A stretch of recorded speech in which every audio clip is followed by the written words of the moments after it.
Saya dulu skeptikal. Auto yang guna bateri ni kan, dia banyak indah khabar daripada rupa. Lagi-lagi yang harga dia mampu milik. Jadi saya ambil risiko beli mesin rumput cordless dengan blower daripada jenama kilat ni. Harga untuk kedua-dua ni tak sampai RM350 pun. Saya mula guna dengan ekspektasi yang rendah. Tapi kilat ni dia bagi sesuatu yang menarik. Di akhir video ni saya kongsikan pendapat saya berkaitan dua produk ini. Jadi kalau anda nak tahu berbaloi ke tak produk kilat ni, tonton video ni sampai habis. Pertama sekali, saya nak cerita pasal mesin rumput jenama kilat ni. Ia gunakan motor elektrik jenis brushless yang katanya lebih tahan lama berbanding dengan jenis brush. Yang menariknya, mesin rumput ni panjangnya boleh laras. Lepas tu, sudut dongak kepala pun boleh laras. Dekat pemegang, ada skrin untuk tunjuk paras bateri. Siap ada satu butang safety. Kita kena tolak butang itu sebelum tarik picu untuk nak jalankan mesin. Saya prefer kalau ada butang on off terus. Untuk lebih selamat, kalau nak kendalikan mata pemotong, saya cabut bateri daripada badan pemotong.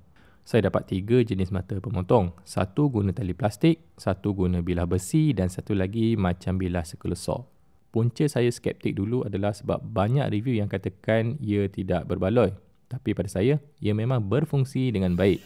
Tak kira mata, semuanya boleh pendekkan rumput. Mata jenis circular saw pun boleh tumbangkan pokok-pokok kecil.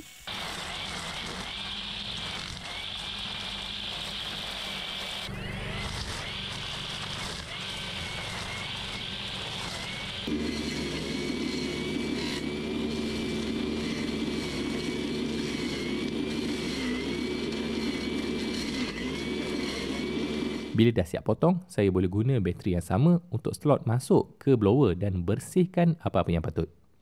Cakap pasal bateri, saya ada 2 kapasiti bateri. Satu 3 Ah dan satu lagi 4 Ah. Yang 4 Ah berikan waktu guna lebih panjang, lebih kurang 35 minit. 3 Ah pula berikan waktu guna lebih kurang 30 minit. Berbalik kepada blower tadi, angin dia kuat. Boleh terbangkan daun-daun kering yang tersangkut di celah-celah kayu yang mungkin penyapu susah nak jangkau. Kalau dekat porch kereta, yang malas nak sapu tu, sembur pun bagus juga kan?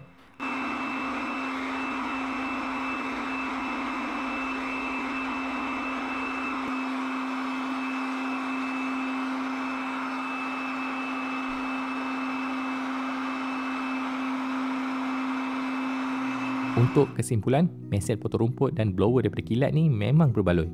Saya boleh sarankan alat ini untuk kerja-kerja ringan dan yang bukan heavy duty.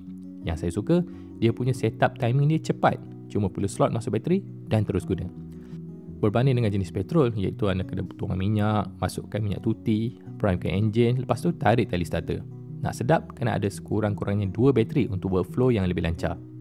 Lagi sekali anda kena ingat, ini bukan untuk kerja heavy duty. Laman rumah tu bolehlah. Kalau untuk kebun yang luas, tak adalah saya sarankan. Bukan setakat bateri tak tahan lama, motor elektriknya pun tak tahulah boleh tahan berapa lama sebelum overheat. Baiklah, sampai di sini dulu video kali ini. Apa lagi auto jenis cordless yang anda rasakan berbaloi pernah anda guna? Cuba share dengan penonton lain dekat bawah. Assalamualaikum.